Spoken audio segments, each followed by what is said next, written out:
This is the final episode of our mini-series on the Subaru, codenamed Flipperoo. In the last episode, we did an oil change, changed the light bulbs, and the wipers, as well as diagnosed an EGR valve recirculation issue.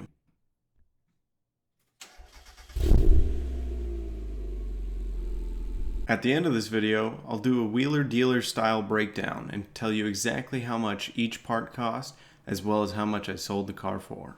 Seems to be running pretty smoothly after the oil change and oil filter, so gonna go ahead and give it a wash because it's been a long time coming.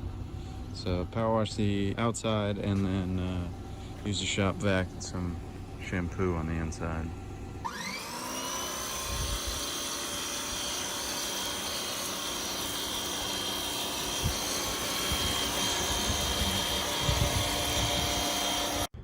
Okay, so just gave it a quick wash with the power wash. You can see the wheels already just look a lot better. The glass, I don't know if the outside's really as dirty anymore, but the inside certainly is. So use this glass cleaner and microfiber cloth and see what our results will be. Yeah, so I've just done this one window here and it's a pretty stark contrast from that. I'm sure they had some good times at the Monterey Bay Aquarium, but that's So long, got to go. and thanks for all the fish.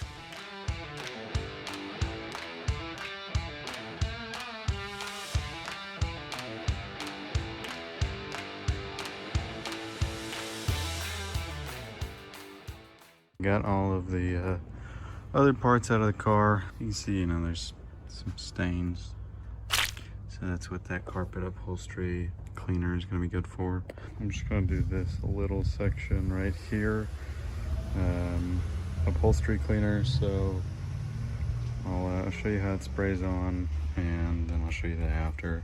So I mean, you literally just point and shoot and it kind of sits there and you can hear it. It'll get in there and then you use the little scrub tool and you just scrub it and hopefully it'll get stuff like that out. So I'll let you know. Didn't get everything out of there as much as I had hoped, but certainly smells better, looks a little bit better. It is not as light as it was because this took hours, but I mean, it looks immaculate. Like, I put so much time into shampooing this. A little wet, but I tried to use some soapy water on this stuff and a scrub brush. Didn't really get quite the results I wanted, but still pretty decent. Drove it around some more. It's still throwing a check engine light on at me, so. Oh shit, here we go again. It's built up with carbon, so take this off, clean it out a little bit, and take that off and clean it up. Just one 10mm bolt, and then that connected to the bottom of that. Pretty caked with carbon. So, gonna take that off, shimmy it off, trying not to break it here, and clean it out. Got it off, you just kind of shimmy it, because that is in the engine itself. That's pretty caked in carbon. Same thing with the little connector they had. You can see inside there's just some junk in there, so go ahead and clean that out. Carb cleaner, cleaned it out. A bunch of condensation in there, so that's how you know the flow is restricted. The Subaru and to try and get it smogged, and unfortunately because of the EGR flow issues that we were having, I cleared the codes with the OBD2 reader, and because I cleared it, the system still wasn't ready to get smogged, so still have to drive it around a little bit more. Brian is take her around for a spin. I'll be able to smack the floor with the clutch.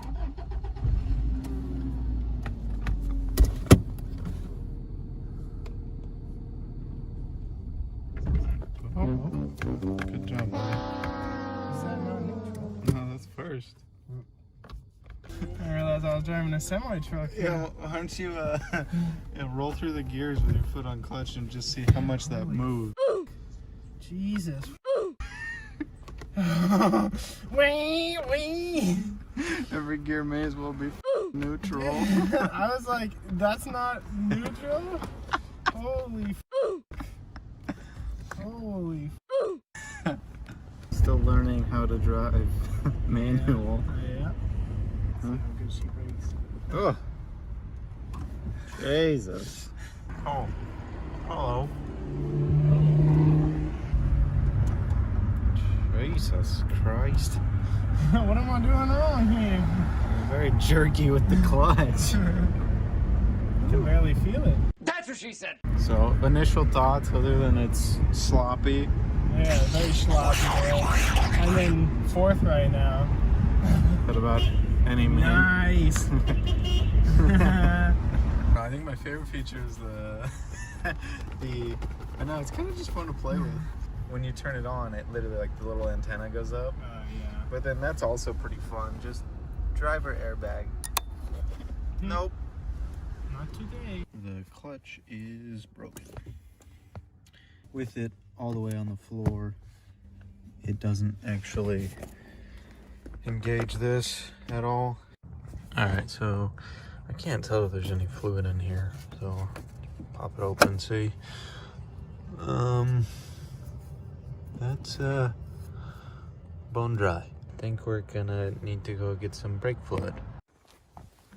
Alright, I had to make my own bleeder bottle. So just some tube, drill the hole in the top.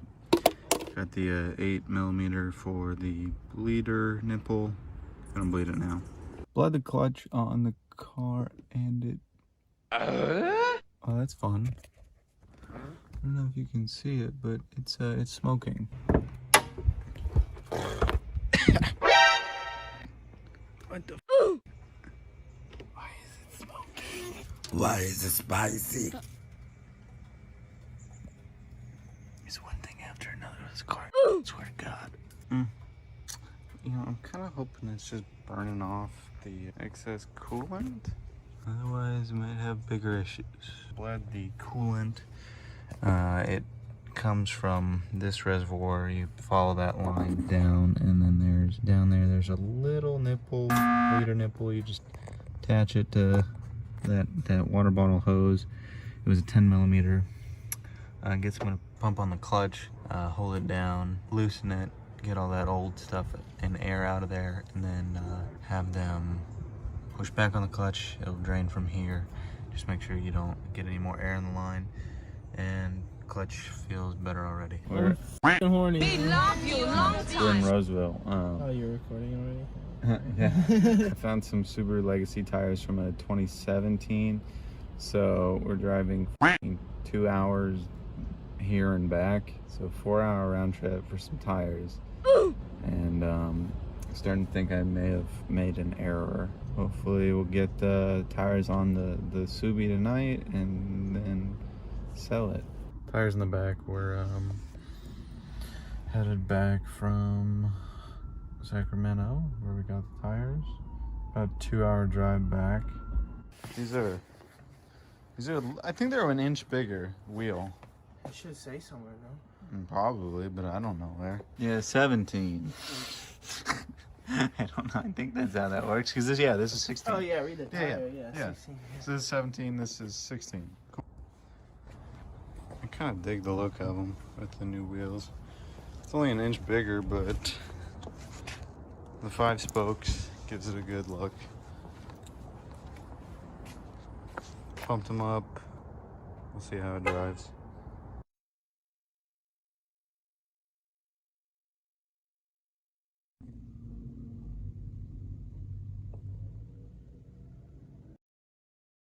Gonna do a cost breakdown for the 97 Subaru Legacy. I spent $600 on the car itself, $50 on the trailer because it didn't run, $180 on the battery, $35 for the oil and filter, $130 for the wiper blades, ignition cylinder, and lights, $40 for brake fluid and cataclean, $175 for new wheels and tires, and $22 for a new transducer. Grand total, I spent about $1,200 on the car. I listed it for $4,500 and I think I sold it for $39. Like I mentioned, I didn't film the interaction with the person that bought it because it was a very strange interaction. They were at my house for about 4 hours looking at the car, trying to find things that were wrong with it in order to get me down on the price. They ended up pointing out things like the wheel well covers weren't totally clipped in, and for that reason they wanted to knock money off the top. He said he needed the wagon as a family wagon to haul around his kids and his dog.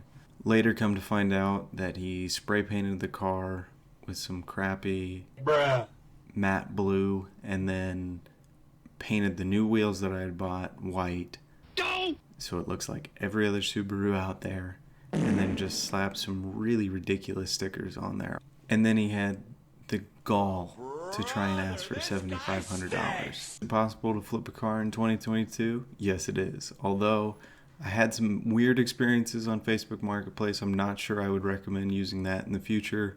But at the end of the day, I made money off of it. I got some experience and flipped the car, so all worked out. If you like this content, be sure to subscribe. We want to do more flips for you guys in the future. We enjoy doing it. If you enjoy seeing it, then that's the best of both worlds. We also have some sick merch here, so if you're interested in that, let us know and we can post some links.